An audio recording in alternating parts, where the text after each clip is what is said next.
What's up guys, I'm finally back after an extended hiatus from the channel. Summer's finally here and I'm very excited to show you guys something that I've been waiting to show off for quite some time. My Australian Fakemon region's Fossil Pokémon. Each group of fossils, while subtle or right in your face, has some form of unique theming to bring the lines together. Not only am I basing all three of these fossils on opal and extinct megafauna, but also the unique phenomenon known as opalization. It occurs when an animal decomposes and eventually sinks into the ground over time. The medium is instead replaced with hydrated silica, which then hardens into what we now know as the gemstone opal. This process is simply mesmerizing and was the perfect idea for me to start off this group. The first idea to me came from my friend Frog Prince, actually. He suggested that instead of a reptile or some sort of odd plant like I was thinking, I do a bat. In addition, he also suggested that I base it on stalagmites and incorporate it into the design with unique geometric shapes, which I did. After searching through the opals, which by the way, there are way more than I thought there was. I thought there was like maybe 5 to 10, there is well over 20. I thought it would be good to have a simpler blue colored opal, as it was the most common of the three fossils, and bats are also more common than the next inspirations of the two coming up. The extinct megafauna I based this concept on was nothing more than a fluffy, big-headed, giant bat with a large wingspan and a basic brown to tan coloration. The design is simple, and I only needed about 2 passes, but I'm really happy with it, and I think the eyes are my favorite part, but you have to let me know. For now, this is just a single stage, but I wouldn't mind changing that if you guys have any suggestions for possible pre-evolution. Stylagbat, the stalagmite Pokemon. Long ago, these Pokemon dwelled in large, echoey caves that no other Pokemon dare to enter. Its fangs are razor sharp and are contained with an odd petrifying liquid inside it. When injected, makes the opponent's muscles freeze in place and causes its vision to go haywire. Its wings are shaped in such complex, extraordinary ways that Stylagbat can fold them together to mimic a stalagmite for camouflage. It has been theorized that this Pokemon is a common ancestor to numerous Pokemon such as Batorate, Cherudiv, and even Noibat. With our first fossil out of the way, I'd like to move on to my personal favorite of these three. While not based on any widely known predator or beast, this Fakemon's inspiration comes from fun origins that I think give up a vibe that we haven't yet seen in the Pokemon's fossil category. This little guy was brought to me by the idea of aquatic prehistoric life. Recently, I watched this Netflix documentary-esque series where Morgan Freeman voiced this amazing CGI-oriented show about the buildup of life and how it ended or moved on over a large scale of time. In about the second episode, I want to say, I was met with one of the most iconic aquatic fossils, the Nautilus. Now, for those of you who don't quite know what a Nautilus is I think it's a species of cephalopod or mollusk that is basically a little sort of cuttlefish with a shell over it for protection, as these guys weren't very mobile. In fact, they were rather immobile, only able to move very slow over long portions of time.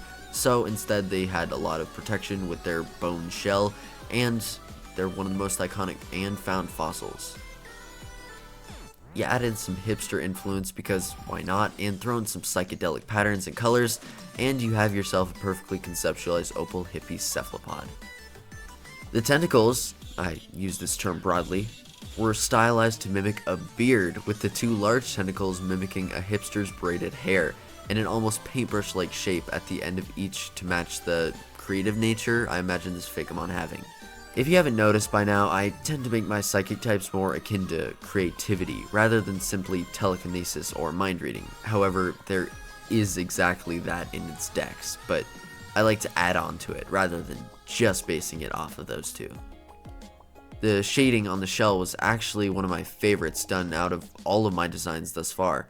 I'm really happy with how it turned out, and I think it would go on my Ausseos team, but you guys gotta let me know. I imagine it being very odd and quirky, with having not much personality and just kind of drifting, levitating across the battlefield with no additional motion to its body, while at other times it has so much personality that it zips around the room while lighting up the area around with its disco-like patterns and happy energy. It's certainly a weird one, but I'm really happy with that, and I kind of love it. I've been needing some more weird ones in my region, and I think this does the job. Hypodic, the psychedelic Pokemon. Upon their revival, Hypodic have now gained a new ability to radiate psychic energy to the best of their ability from their large, opalized shell. The shell can read opponents' minds, levitate, and command objects, as well as change color to hypnotize others with its shifting light hues, causing anyone, whether human or Pokemon, to do its bidding. Long ago, Hypodic used these less powerful psychically charged shells to change their color to hide within objects, using illusions to appear invisible. Hypodic are well known to have exotic personalities and will burst in and out of conflicts with other Pokemon. They are stubborn and quick to react to even the slightest of stimuli. Now that was my personal favorite of these guys, but this last fossil is certainly no bore to the eyes. This last fossil is actually a 2-stage, finally, I know, 2 single stages in a row. What are we doing here, Rex? The concept for it came to me from the Dromorinthidae, hope I'm saying that right, an extinct species of Australian megafauna distinctly known for its immensely large size and predatory nature. It's basically just the terror bird, essentially, at least design-wise, but the real connection for the concept came from its given nickname, the Thunderbird. Its nickname alone, combined with the opal concept, gave me a brilliant idea to connect this bird with the incredibly rare Lightning Ridge opal, an almost black opal with red, yellow, and some blue iridescent accents. Now, just a quick heads up, I actually designed the evolution first, and while I usually just show you guys the pre-evolution time-lapse first, even when I do like to do these kinds of mix-ups, I think it's important for you guys to see the evolution first and the previous stage later due to my wonky process. I shaped the beak as though it was an axe or an aboriginal hammer of sorts to inform its old cultural influence, as it would have been a fairly popular Pokemon to the aboriginal humans about 10,000 years ago, give or take. The design felt a bit off as I was doing it, so I added the opal effect and rendering technique to the legs and talons just so the design felt more electric than normal, I guess. I actually went through 2 passes with this one, and usually when I say 2 passes, I mean sketches, but with this, I went through 2 fully rendered drafts before settling on my second one. So I went through 2 passes with this one. Once I finished the first draft, it felt really unexciting to me as I'd done the evolution first and the prevo after the fact, giving me more experience with the opal rendering, making the first stage seem way more detailed, which I don't want. So I did another draft with most of the same features, but I made the neck longer and the pose much more menacing, and the whole design had much more personality and individuality. The eyes had a small, bright electric highlight to give that shocking vibe, and some zigzaggy shapes on the head and feathers to convey elemental typing more clearly. Yeah, sure, making it mostly brown and tan with red and purple accents may not be the best way to convey electric, but I kind of love how abstract the idea is, and it's honestly what I love most about the design. Volterris, the Thunderbird Pokemon. Long ago, paintings found thousands of years ago show that Volterris was the apex predator of Ausseos, further proving its aggressive nature. Upon revival, Volterris' specially adapted beak and talons have been opalized, giving them the unique ability to harness their overly charged electricity, hence given their nickname, the Thunderbird. The extinction of this Pokemon came from the overuse of their energy, generating large amounts of electricity which could not be controlled from such a non-adapted beak. The overexhaustion resulted in their upper feathers turning crisp, as the original species of Volterris had a stone-like beak and a gray head. The opal's unique coloration is by far the rarest, as the only possible method to create such a geode is thousands of years of fusion between raw electricity and hydrated silica seeping into the rock, or in this case, bones. As for our first stage, it was mostly just a smaller Volterris, cuter, fluffier, filled with a lot more energy. Not much to the design itself, but I'm very happy with how it turned out, and I think I could learn from this rendition and apply what I've learned to more of the first stages I designed. I do kind of struggle with the cuter, smaller forms, as I find, the giant fire-breathing lizards with all the details much more exciting than a little puppy. But I think it's great to learn from this, and I'm really happy that I could adjust to this different change.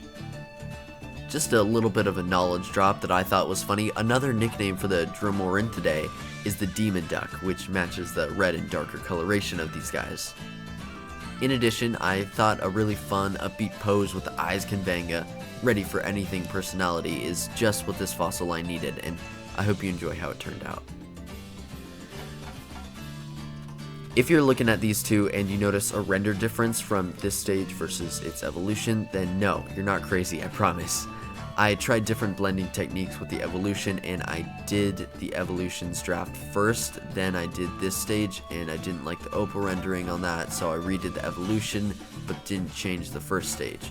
I know, this was a very strange, wonky technique, time-lapse thing, compared to my other Fakemon processes, but I think it's important to go back and change designs before you say you're done, rather than just waiting 6 months to a year to claim you're unhappy with it, and next thing you know, you're changing everything about it, when really, it's just a rendering technique. Chipzap, the Thunder Chick Pokemon. Known long ago as the heir to dominance, Chipzap are known for their speed and sharp beak, which has now been opalized and has awakened a newfound ability to harness their electric power even more. Though its correlation is off almost all the time, it rams its beak into rocks and boulders powered by electricity, which in some cases causes the rock to split in two. Its feathers have a unique static fiber which enables Chipzap to store electricity in hopes of releasing it all at once upon impact with another Pokemon. And with that, we are finally done with all 3 evolution lines for the Ausseos fossils. I plan to make possibly another fossil, however it will not be opalized, and you guys will just have to wait and see on that.